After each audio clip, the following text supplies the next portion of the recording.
हमारे इस सब ब्रह्मांड में काफी खतरनाक और खूबसूरत घटनाएं हर समय घटती रहती हैं। उन घटनाओं में से कुछ घटनाएं समय के साथ दिखाई दे जाती हैं, तो वहीं कुछ घटनाओं को घटित होने में लाखों सालों का वक्त भी लग जाता है। ब्रह्मांड की ऐसी ही सबसे खूबसूरत और खतरनाक घटनाओं में से एक है किसी तारे की रोशनी का कम होना। किसी भी तारे की रोशनी के लगातार कम होने के कारण तारे का आकार और रंग दोनों ही बदलने लगते हैं। तो वहीं यह खतरनाक इसलिए है कि यदि कोई ऐसा स्टार हमारे सोलर सिस्टम के पास मौजूद है तो यह पृथ्वी से जीवन को खत्म कर सकता है। ऐसा ही एक स्टार है ओरायन नक्षत्र में कंधे को आकार देने वाला रेड जाइंट स्टार बीटलजूस। साल 2019 में जब वैज्ञानिक बीटलजूस पर अपनी रिसर्च कर रहे थे तभी उन्हें इस स्टार की चमक धीमी पड़ती दिखाई दी। इसकी लगातार कम होती चमक को देखकर वैज्ञानिकों के मन में एक ही सवाल लगातार उठने लगा कि आखिर बीटलजूस के साथ ये क्या हो रहा है जिससे इसकी चमक लगातार कम होती जा रही है। वैज्ञानिकों के अनुसार जब किसी तारे का जीवन काल खत्म होने को होता है तब वह एक सुपरनोवा में बदल सकता है, जो कि इस ब्रह्मांड में किसी बहुत बड़े विनाश की कहानी लिख सकता है। वैज्ञानिकों के अनुसार जब किसी स्टार की चमक लगातार कम होने लगती है तब यह इस बात का साफ साफ संकेत होता है कि वह स्टार अब अपनी अंतिम सांसें गिन रहा है, यानी अब स्टार एक सुपरनोवा में बदल सकता है। क्या यह माना जाए कि ओरायन नक्षत्र में मौजूद बीटलजूस स्टार अब खत्म होने वाला है? वैज्ञानिकों ने जब साल 2009 में इसे देखा था तब इसकी रोशनी काफी तेज थी, लेकिन अब लगातार कम हो रही थी। इस कारण से वैज्ञानिकों को यह डर सताने लगा कि हो सकता है कि अब बीटलजूस स्टार भी खत्म होने वाला है।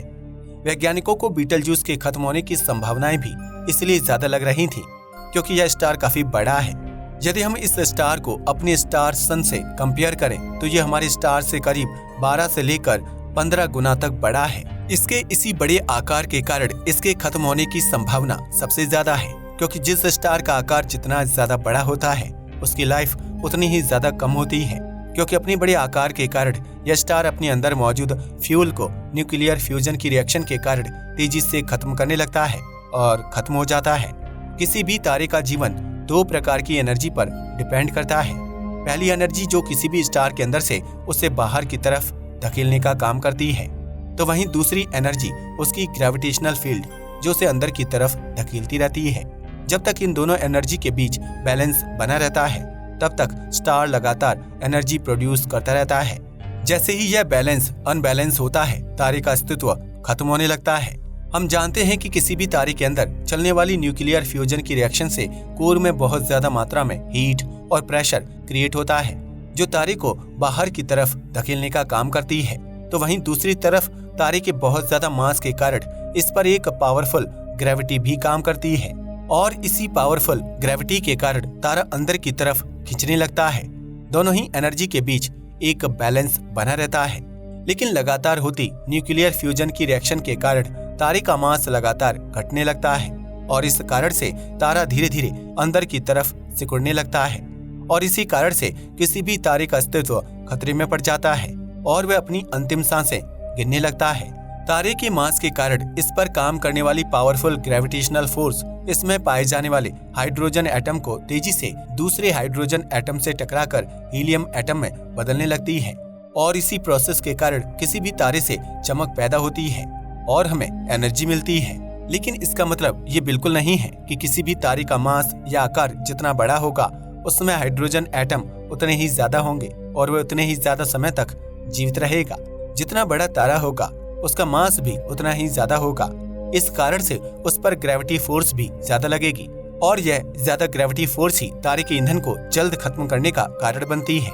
ज्यादा ग्रेविटी फोर्स के कारण तारे की कोर में मौजूद हाइड्रोजन एटम को तेजी से कुचल दिया जाता है, जिसके कारण न्यूक्लियर फ्यूजन की रिएक्शन चलती है। ज्यादा ग्रेविटी फोर्स के कारण कोर में मौजूद हाइड्रोजन एटम को तेजी से कुचल दिया जाता है, और इस कारण से तारे के कोर में मौजूद हाइड्रोजन एटम तेजी से हीलियम में बदलने लगते हैं। तो वहीं दूसरी तरफ जिन स्टार का आकार छोटा है उन स्टार्स पर ग्रेविटी फोर्स भी बहुत ही कम लगता है, और इस कारण से स्टार्स के कोर में मौजूद हाइड्रोजन एटम धीरे धीरे कुचले जाते हैं, और इसी कारण से इन स्टार्स का ईंधन तेजी से खत्म नहीं होता और वे ज्यादा समय तक जीवित भी रहते हैं। बीटलजूस स्टार का साइज हमारे सूरज से काफी ज्यादा है, और इस कारण से यह सूरज से भी कम समय में तेजी से खत्म हो जाएगा। बीटलजूस स्टार की चमक हमारी सूरज की चमक से 1,25,000 गुना ज्यादा है, तो वहीं यह स्टार आज अपने अंतिम समय की यात्रा पर है। इस कारण से इसके केंद्र में मौजूद ईंधन भी तेजी से खत्म होता जा रहा है। जब कोई स्टार अपने अंतिम समय में होता है तो वह अपने अस्तित्व को बचाए रखने के लिए अपने कोर में मौजूद बचे हुए ईंधन को तेजी से जलाने लगता है।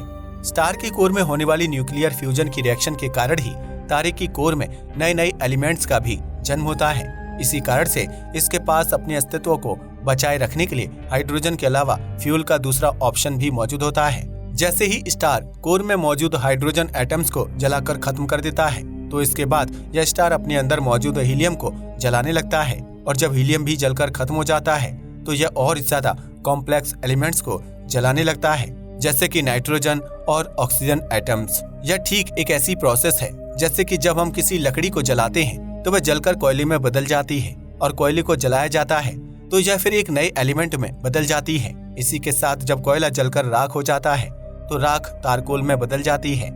इस तरह से एक के बाद एक नए एलिमेंट्स का जन्म होता रहता है, लेकिन यह प्रोसेस अनंत समय तक नहीं चलती। ठीक ऐसे ही कोर में प्रेशर और ग्रेविटेशनल फोर्स के कारण स्टार के कोर में भी जब हाइड्रोजन एटम्स दूसरे हाइड्रोजन एटम से टकराते हैं तो दोनों एटम्स मिलकर हीलियम नाभिक को जन्म देते हैं, और इस तरह से टक्कर, प्रेशर और ग्रेविटेशन फोर्स के कारण हर बार एक नए कॉम्प्लेक्स एलिमेंट का जन्म होता रहता है। लेकिन इसी के साथ जब भी एक नए एलिमेंट का जन्म होता है तो इस कारण से कम एनर्जी रिलीज होती है, और जैसे जैसे ज्यादा कॉम्प्लेक्स एलिमेंट बनने लगते हैं वैसे वैसे स्टार से मिलने वाली एनर्जी भी कम होने लगती है। और शायद यही कारण बीटलजूस स्टार की चमक के कम होने का कारण हो सकता है, क्योंकि बीटलजूस स्टार भी अब अपने अंतिम समय में है, और इस कारण से यह अपनी कोर में मौजूद कॉम्प्लेक्स और हैवी एलिमेंट्स को तेजी से जलाकर खत्म कर रहा होगा। इस तरह से लगातार चलती नए एलिमेंट के जन्म की यह कहानी हर बार एक बड़े नाभिक को जन्म देती है, और इसी कड़ी के अंत में आयरन का जन्म होता है। अब नए एलिमेंट्स के जन्म की कथा खत्म हो जाती है। जब भी किसी स्टार के अंदर आयरन कोर का जन्म होता है तो उस स्टार की चमक धीमी होने लगती है, क्योंकि स्टार के कोर में बना यह आयरन कोर एनर्जी को बाहर नहीं आने देता, बल्कि यह उस एनर्जी को एब्जॉर्ब कर लेता है। इसके कारण अब स्टार के पास अपनी पावरफुल ग्रेविटी फोर्स से बचने का कोई तरीका नहीं बचता, और स्टार तेजी से सिकुड़ने लगता है। धीरे धीरे स्टार का आकार एक ग्रह के जितना और अंत में एक छोटे से शहर के बराबर हो जाता है, लेकिन इसके कोर में न्यूक्लियर फ्यूजन की रिएक्शन अभी भी चलती ही रहती है, और इस कारण से एक लिमिट के बाद यह स्टार तेजी से अपने अंदर स्टोर की गई एनर्जी को बाहर की तरफ धकेलता है, और एक तेज विस्फोट के साथ स्टार फट जाता है। इस विस्फोट के कारण स्टार से बहुत ज्यादा मात्रा में एनर्जी का एक फ्लो निकलता है, और इसे ही सुपरनोवा विस्फोट कहा जाता है। इस समय इस स्टार की चमक किसी भी गैलेक्सी से बहुत ज्यादा होती है। किसी भी स्टार के फटने से बहुत ही खतरनाक शॉक वेव्स निकलती है, जो कई सौ प्रकाश वर्ष की दूरी में मौजूद जीवन को भी खत्म कर सकती है।